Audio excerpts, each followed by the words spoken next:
הגדילה הזאת של מוטיבציה, רגע, מה אני עושה בחיים? וואי, יש לי את כל הכישורים האלה. ההתמכרות עצמה הייתה רק לזה, והוא באמת, הוא שם מרדים, הוא שם מרדים.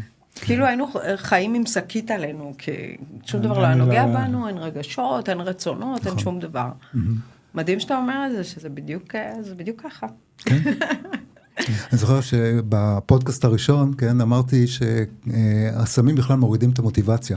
אז אביעד אומר לי, מה פתאום מוריד את המוטיבציה? אתה לא יודע איזה מוטיבציה הייתה לי להשיג את הסם. לעשות סמים. אתה יודע, היה לי מוטיבציה, אחוז שלי. שזאת המוטיבציה היחידה, כן. המוטיבציה, כלום לא היה עוצר אותי. אני חושב שזה באמת, התמכרות יכולה להיות מתנה, אם אתה יוצא ממנה, ואתה לא על מר גורלך ומלכה את עצמך, תיקח את כל התכונות שלמדת בתקופת השימוש שלך, ותנצל אותם לעולם טוב יותר, אתה תראה, וואו, כמה דברים אתה יכול לעשות.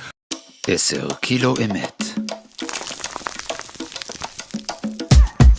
הפודקאסט השבועי של אביעד טנדלר ושרון יצחקי.